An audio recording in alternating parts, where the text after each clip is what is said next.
भाइयों और बहनों नमस्कार। बिजनेस के आखिरी वीडियो में आपका स्वागत है हैशटैग 20 डेज प्लेज की 20th वीडियो में। और इस वीडियो को बड़ा गर्मा गर्म और ज्वलंत तरीके से रखा गया है और उसका कारण है बड़ा सोचा, बहुत सोचा।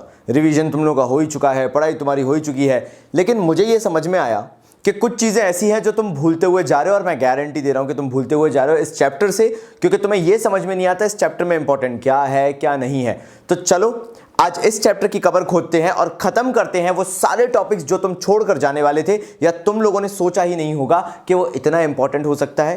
अंदर से अंदर से अंदर से अंदर से घुस के सब बाहर निकालेंगे। शुरू करते हैं। सबसे पहले जो आप भूल कर जाओगे वो है सेलिंग कंसेप्ट और marketing concept. Selling concept focus करता है मोर ऑन सेलर और मार्केटिंग कंसेप्ट फोकस करता है मोर ऑन बायर्स यानी more on consumers. Selling concept कहता है कुछ भी बना के बेच दो, चिपका दो, अच्छा सा एडवर्टीजमेंट बना दो, सब बिकेगा, कंज्यूमर सेटिस्फाइड है या नहीं हमें कोई लेना देना नहीं। सेलिंग कंसेप्ट बोलता है प्रोडक्ट बना के बेचने में पूरी ताकत लगा दो।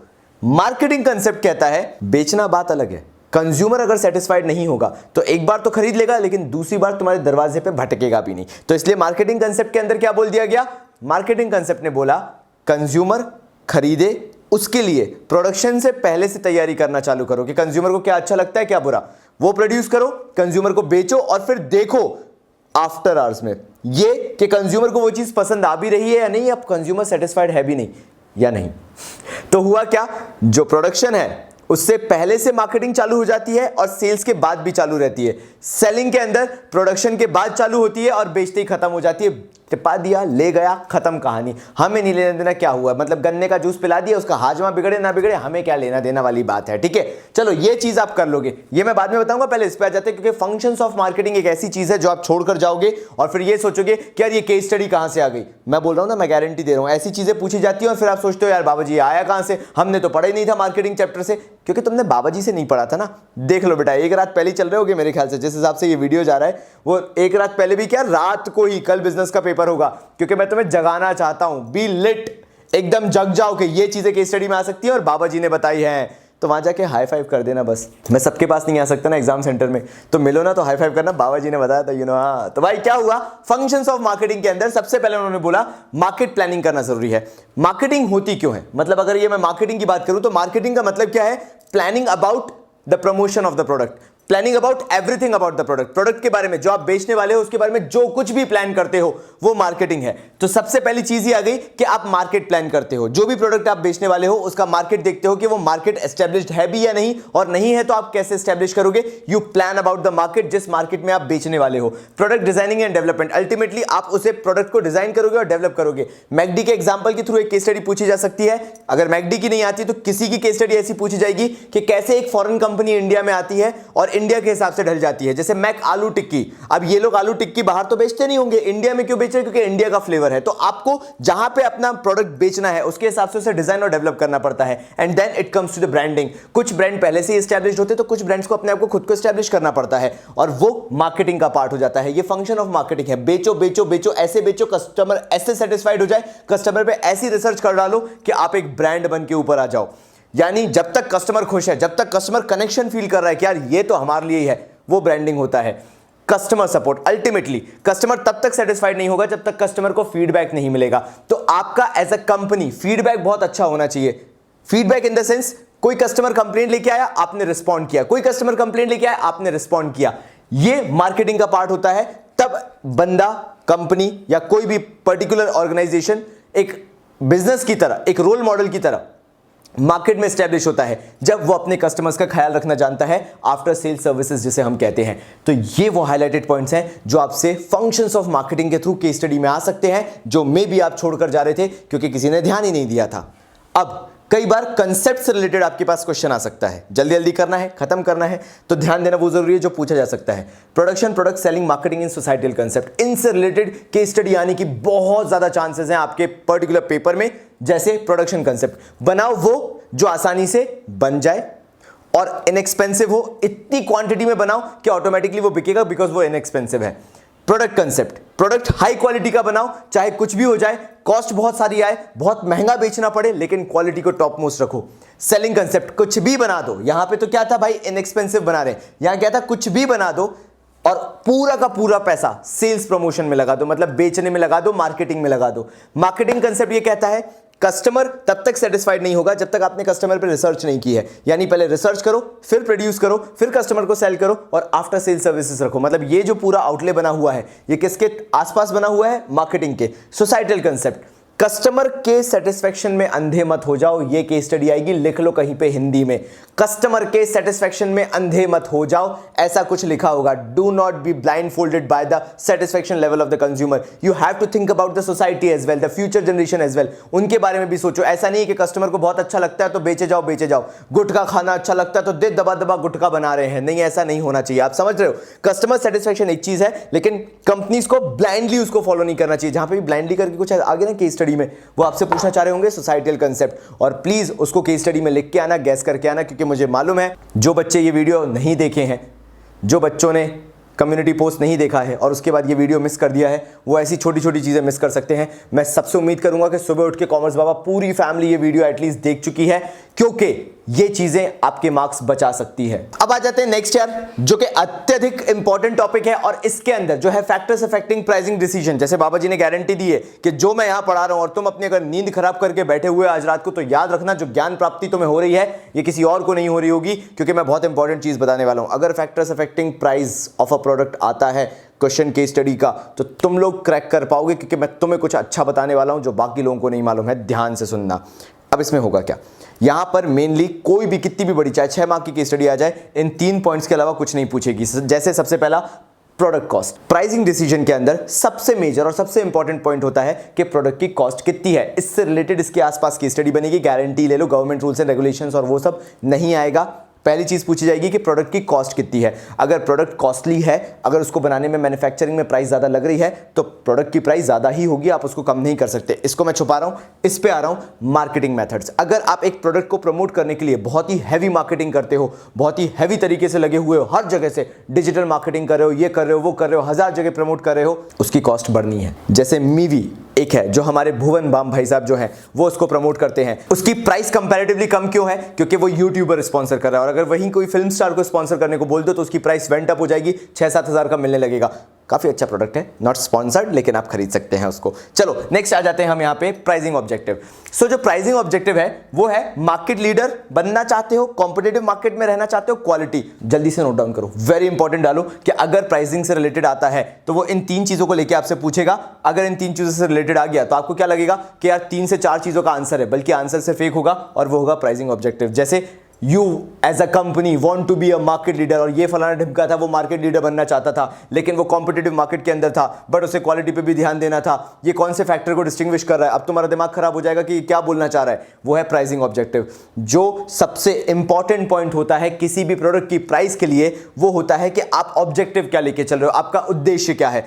अगर आप मार्केट लीडर बनना चाहते हो, आपको प्राइसेस लो रखनी ही पड़ेंगी, चाहे कुछ भी कर लो। अगर आप कॉम्पिटिटिव मार्केट में हो तो कंटिन्यूअसली आपको डिस्काउंट्स देने पड़ेंगे, मतलब प्राइस लोअर लेवल पे लेके जानी पड़ेगी। लेकिन अगर आप क्वालिटी कॉन्शियस हो और आपको कोई फर्क नहीं पड़ता है इससे कि मार्केट में क्या चल रहा है क्या नहीं चल रहा है, आप सिर्फ अपनी क्वालिटी से रिलेटेड सोचना चाहते हो, जैसे एरियल हो गया हमारा ब्रांड, वो वहां पे हाई प्राइस चार्ज कर सकता है और लोग खरीदेंगे भी, क्योंकि अल्टीमेटली आपका जो गोल है वो सामने वाला समझ पा रहा है। अब नेक्स्ट हमारे इंपॉर्टेंट पॉइंट पे आ जाते हैं, जो कि काफी ज्यादा जरूरी है आपको याद करना, और वो है कंपोनेंट्स ऑफ फिजिकल डिस्ट्रीब्यूशन, जो कि आता है आपका प्लेस मिक्स के अंदर, अधिकतर पूछा जाता है और बच्चे कंफ्यूज होकर आते हैं। अब मैं तुम्हें समझाऊंगा बड़े आसान तरीके से।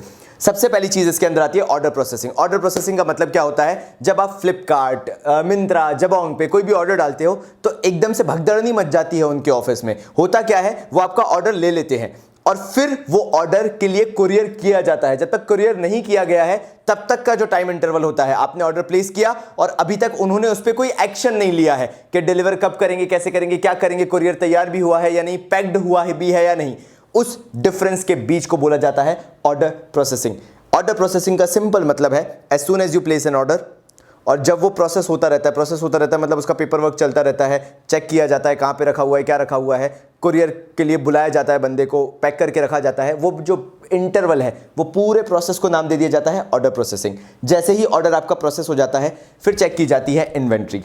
मैं इसको पहले बताऊंगा, रीजन है। इन्वेंट्री चेक ये की जाती है, ऑर्डर प्रोसेस हो गया, अब हम ये देखते हैं कि लेफ्ट ओवर कैसा है या कितना बचा हुआ है, और वो अपडेट करते हैं हम अपनी वेबसाइट पे। जैसे जबोंग, मिंत्रा, इन सब पे लिखा हुआ आता है only 3 left in stock, only 4 left in stock. तो 4 left in stock, 3 left in stock का मतलब क्या है? वो अपनी इन्वेंट्री मैनेजमेंट करके देख रहे हैं। वो ये देख रहे हैं कि उनके पास जो स्टॉक है वो कितना बचा हुआ है। इन्वेंट्री को स्टॉक भी बोलते हैं, आप जानते हो अकाउंट्स वाले अगर हो तो इन्वेंट्री में ये देखा जाता है कि आपके पास कितने गुड्स अवेलेबल अब हैं जब आपका एक ऑर्डर प्रोसेस हो गया है। तो इन्वेंट्री ये चेक करती है how much amount of goods you are having, कितने गुड्स आपके पास रखे हुए हैं। अब ये रखे कहां होंगे? कोई जगह तो होनी चाहिए, हवा में लटकते तो नहीं बैठे रहते। तो जिस जगह पे इनको रखा जाता है उसको नाम दिया जाता है वेयर हाउस। ये एक एरिया होता है, फिजिकल एरिया होता है। बड़े बड़े आपने देखे होंगे आपके शहर में, कहीं अगर आप फैक्ट्री एरिया में चले जाओ तो बड़े बड़े टीन वगैरह के पूरे बने रहते हैं, वो होते हैं आपके वेयर हाउस जहां पे ये इन्वेंट्री को रखा जाता है। तो इन्वेंट्री होती है गुड्स, जो बहुत सारे गुड्स हैं वो इन्वेंट्री हुई आपकी, जहां रखा जाता है वो आपका वेयर हाउस हुआ।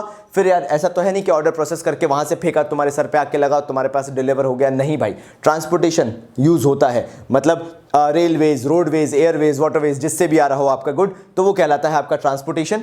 वो ट्रांसपोर्टेशन भी कंपोनेंट हो जाता है फिजिकल डिस्ट्रीब्यूशन का। सीधी बात ये है, ये पूरा एक तरीके से फ्लिपकार्ट पे ऑर्डर प्लेस किया है। ऑर्डर आपने किया, वहां पे लिखा आ गया your order has been processed. जैसे ही आपका ऑर्डर प्रोसेस हुआ, अगेन आपने उधर पे वेबसाइट पे जाके देखा तो आपको चेक किया कि यार अच्छा, पहले लिखा रहा था ओनली 3 लेफ्ट इन स्टॉक, अब लिखा रहा है ओनली 2 लेफ्ट इन स्टॉक, क्योंकि एक तो मैंने खरीद लिया ना।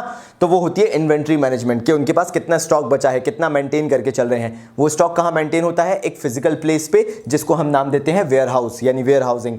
और ये जो मेरा ऑर्डर प्लेस किया है ये ट्रांसपोर्ट होकर आएगा मेरे पास, वो लोग फेंक कर नहीं मारेंगे, ये इसके अंदर होता है। सो अगेन अगर आपसे ये चीजें पूछी जाती हैं तो मैं आपको इसका कोर मीनिंग समझा चुका हूं। तो केस स्टडी में अगर आपको आएगा तो मैं आपको जो पूरी स्टोरी अभी बता रहा हूं ना, उसके थ्रू आप आसानी से गैस कर लोगे। यही तो हमारी बात है भाई। चलो भाई, अगली चीज भी कर लें, एक आखिरी चीज। अब एक सेल्स प्रमोशन बड़ा ज्वलंत मुद्दा है, लेकिन आपको इसमें केस स्टडी पकड़ने का तरीका बता रहा हूं। मतलब मैं छोड़ दे रहा हूं, आप पकड़ लोगे अगर केस स्टडी आई हुई है, ये मेरी गारंटी है। क्योंकि जब मैं आपको इतनी रात को पढ़ा रहा हूं तो ऑब्वियसली उसका कोई रीजन होगा। ये फ्रेश रखना चाहता हूं मैं आपके माइंड में, और शायद इसलिए मैं बिल्कुल एंड में आया था मार्केटिंग जैसा हैवी चैप्टर लेके, जो बड़े बड़े लगे हुए थे कि बड़ा हैवी चैप्टर है। कोई घंटा हैवी चैप्टर नहीं है। बात यह है कि हमारी स्ट्रेटेजी पागलों वाली होती है। हम पागल, हमारी स्ट्रेटेजी पागल। हम चाहते हैं कि आप आखिरी मोमेंट तक इस चीज़ को याद रखें और टन टन करके बचते रहें। ये 2 बड़े चैप्टर, इससे पहले फाइनेंशियल मैनेजमेंट आया था, अब मार्केटिंग मैनेजमेंट आ गया। हम पैनिक नहीं करते, हमारे पास रिक्वेस्ट आ रही है, हम प्रॉपर रिप्लाई भी करते हैं, सब चीज़ें बताते हैं। लेकिन जब हमें चीज़ें डालनी होगी हम तब डालेंगे, ताकि आपके दिमाग में घंटा बचते रहे। जैसे सेल्स प्रमोशन। अब सेल्स प्रमोशन नाम से बड़ा भयंकर लगता है, लेकिन आप इसको पकड़ोगे पता है बड़ी आसानी से, क्योंकि आप इसकी केस स्टडी में बस एक चीज़ ढूंढना, क्या ये शॉर्ट टर्म के लिए है, क्या ये लॉन्ग टर्म के लिए है। और कहीं ना कहीं केस स्टडी के अंदर वो चीज़ बोल ही देंगे कि ये शॉर्ट टर्म है या लॉन्ग टर्म है। जहाँ लॉन्ग टर्म तो बोलेंगे नहीं, शॉर्ट टर्म लिखा रहेगा। कहीं ना कहीं शॉर्ट टर्म नहीं लिखा रहेगा। से for a period of 13 days, 15 days, 90 days के लिए कैंपेन चला दी। 90 डेज की कैंपेन चल रही है, 15 डेज की एक कैंपेन चल रही है, एक advertisement for like period of 30 days के लिए उन्होंने चला दिया है। जैसा ही ऐसा कुछ आ जाए वो सेल्स प्रमोशन का पार्ट है। रिबेट दे सकते हैं, डिस्काउंट दे सकते हैं, गिफ्ट कूपन्स दे सकते हैं, ये सब। तो हुआ क्या, सेल्स प्रमोशन है क्या चीज? देखो यार, ये शॉर्ट टर्म यूज है इंसेंटिव्स का या अदर प्रमोशनल एक्टिविटीज का। क्या याद रखोगे? शॉर्ट टर्म यूज है इंसेंटिव्स का या अदर प्रमोशनल एक्टिविटीज का, ताकि हम कस्टमर को इंड्यूस कर सकें वो ज़्यादा से ज़्यादा खरीदे। 50% ऑफ, 90% ऑफ, मुझे भी घर ले जाओ वाली चीज़, यानी चीज़ करना है, ये सेल्स प्रमोशन को बोला जाता है। तो sales promotion basically short term के लिए होता है। इससे आप आंसर आसानी से फिगर आउट कर लोगे, केस स्टडी आसानी से फिगर आउट कर लोगे, और फिर जब एक स्माइल आए तो बाबा जी को धन्यवाद जरूर बोल देना, बस कि बाबा जी आपकी वजह से था, मजा आ गया। फिर पर्सनल सेलिंग, जब डोर टू डोर सेलिंग होती है तो वो पर्सनल सेलिंग होती है। इस पे क्वेश्चन नहीं आएंगे, लेकिन अगर आता भी है तो 1 मार्कर आएगा। तो आपको मैंने बता दिया कि personal selling door to door selling है। जब आप इंडिविजुअली इंटरेक्ट करते हो पर्सन टू पर्सन तो वो पर्सनल सेलिंग होता है। और लास्ट पब्लिक रिलेशन, अगेन इस पे क्वेश्चन आ सकता है। देखो सेल्स प्रमोशन में मैंने बता दिया डेज काउंट करेंगे या मंथ काउंट करेंगे, यानी वहां पे टाइम पीरियड दिया हुआ होगा। Public relation is like after sale services, यानी पब्लिक रिलेशन को आप कैसे पकड़ोगे? कस्टमर केयर के बारे में बात कर रहे हैं, वो बहुत ही एम्फेसाइज कर रहे हैं कस्टमर केयर पे लेके, या फिर कस्टमर फीडबैक के बारे में की स्टडी है कहीं पे कि कस्टमर का फीडबैक लेना जरूरी है।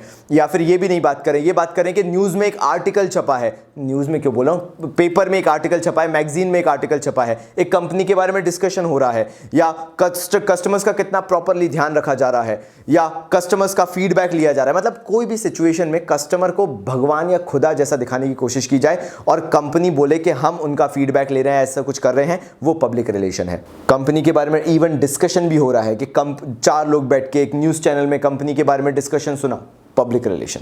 कंपनी जहां पे भी इंटरेक्शन कर ले, कम्युनिकेशन कर ले, इंटरेक्ट कर ले, मीडिया से बात कर ले, या इवन कंपनी कस्टमर का ख्याल रख ले, that is a part of public relation. Public relation is nothing but just about कि कंपनी कस्टमर्स का कैसे ख्याल रखती है या आफ्टर सेल सर्विसेज कस्टमर्स को कैसे सपोर्ट करती है, कस्टमर्स को किस तरह के सर्विसेज प्रोवाइड करती है, ये पब्लिक रिलेशन होता है। क्या कंपनी का फीडबैक अच्छा है कस्टमर्स को लेके या कंपनी का फीडबैक बुरा जा रहा है कस्टमर्स को लेके, ये चीजें किसके अंदर आएगा, पब्लिक रिलेशन। बस इतना आपको याद रखना है। इस छोटे से वीडियो के अंदर मैंने आपको वो सारी चीजें बता दी जिसके अंदर केस स्टडी आपको कंफ्यूज कर सकती थी, और अगर बाकी इसके अलावा कुछ भी आता है इस चैप्टर से तो गारंटेड बहुत सस्ता, सुंदर और टिकाऊ आएगा। जो कंफ्यूज कर सकता था वो तुम्हारे सामने है, बाबा जी ने तुम्हें बता दिया है, बिल्कुल शुद्ध और ताजा ताजा याद रहेगा। आप सुबह जब पेपर देखोगे तो आप बिल्कुल खुश हो जाएंगे कि चलिए बाबा जी ने आखिरी टाइम पे हिंट करके बता दिया था कि क्या क्या पूछा जा सकता है। 20 डेज प्लेज यहीं समाप्त होता है बिजनेस स्टडीज का।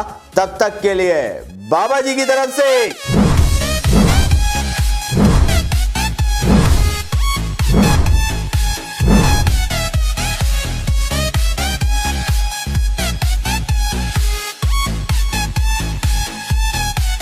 धन्यवाद।